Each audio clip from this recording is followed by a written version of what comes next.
Day 47 and Russia continues to intensify its attacks in some pockets, particularly along eastern Ukraine.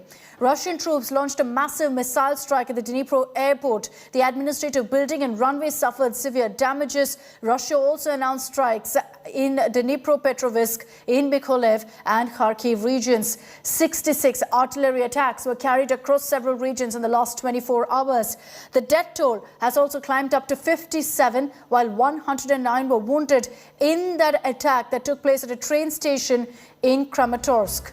Meanwhile, Ukrainian President Volodymyr Zelensky has accused Russia of targeting European projects, and he's essentially said that Russia's actions in Ukraine would lead to a catastrophe that will inevitably hit everyone if it wasn't stopped. Let's take this across to Gaurav Sawant. He's joining us live from Kyiv to get us a first-hand account of what's really happening in Ukraine. Gaurav, from what we're picking up on the ground, things largely peaceful in and around Kyiv. It's in the eastern parts of Ukraine now that we're seeing the most intense fight raging on. The south and the east continue to be in the line of Russian fire. There are attacks and counter-attacks that are taking place. If we were to talk about Dnipro, which is where the airport was targeted, that's actually southeast central of this country. It's a very important road from Mariupol to Kyiv, which comes via Dnipro. And that is where the airbase has been targeted, the airfield, the runway, the radar system. They've been decimated and there have been loss of life and property in Dnipro. As far as the Donetsk region is concerned, that is where intense artillery battles are being reported from both sides, with even the Ukrainian forces hitting back at the Russian forces, trying to retake some territory, is the information that we are getting. But the president here in Ukraine is accusing Russia of war crimes, painstakingly gathering information as forces move into newer areas. Burzov, for example, they say that another mass grave has been found with evidence that they're gathering of crimes against women and children, which Ukraine intends to produce at the United Nations and for the world body to take stock of what Russia has done. That's the allegation. Again, a charge that Russia has constantly denied, saying this is a part of the information warfare that's being waged by Ukraine at the behest of the United States of America. Chita. Gaurav, there's also been some reports coming in of the Ukrainian fight back also, and Ukraine seeking more military aid, more military equipment from allies. Is that something that they're receiving right now?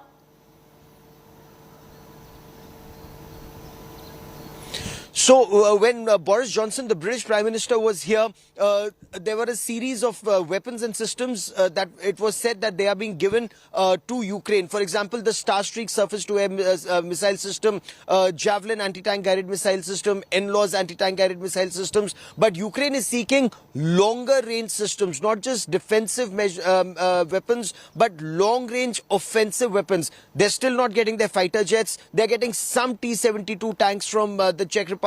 But, it's just maybe 5, 10, 15 pieces, not enough to be able to carry a war forward. The S-300 system again is coming from Slovakia, but one S-300 system was destroyed yesterday according to the Russian Air Force. But a Russian Su-34 fighter bomber was also destroyed or targeted by an S-300 system. So the S-300 remains a very potent long-range surface-to-air missile defense shield that has neutralized, according to Ukrainian government, at least 7 incoming aircraft, UAVs and missiles in the past 24 hours. That is what they're saying, and that is why S-300s become a very crucial weapon platform here that Ukraine seeks. They're getting one or some, as they say, but numbers still not very clear, and again, not the kind of numbers that Ukraine wants. For example, they're not getting a single fighter jet. They're getting some tanks, but not enough to be able to fight effectively in the Donbass region where they want to carry out an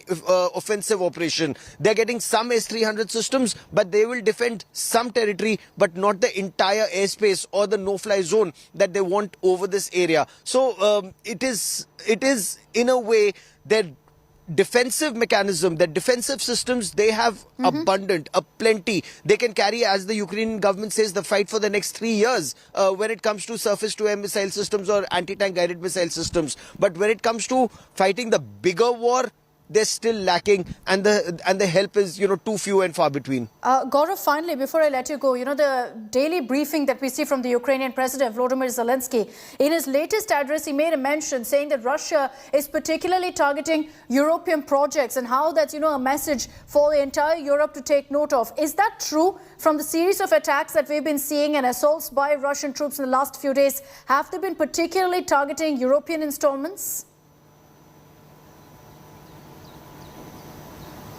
So Russia is systematically taking down infrastructure that can be aimed at targeting Russian forces as they intensify their operations. So they've taken down very critical airfields. More than 15 airfields have been decimated, which is where Ukraine's fighter force, as in the air force, is unable to operate or operating from bases that they're keeping a very closely guarded secret. At least that is what they've put out in their media or in their briefings. They've taken down some very important bridges. They've taken down some other infrastructure projects that can actually enable Ukraine to fight back. So that is what is being taken down. Is it effectively Ukraine's president is saying that unless Ukraine is given offensive weapons to fight Russia and stall the Russian advance here, after taking down Ukraine, Russia will then aim at other countries, and this will expand into a world war in the years ahead. And that is why he wants more crippling sanctions on Russia, and he wants offensive weapons to stop this war.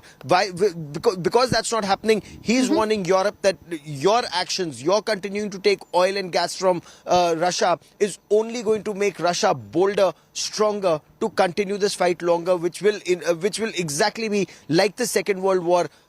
Because you kept quiet on Hitler kept expanding. He's saying that's exactly what's happening now. All right, Gaurav, thank you for getting us all of those details. Stay safe out there. We're going to continue to track all the updates that come in from where you are, from Kyiv, as well as other parts of Ukraine.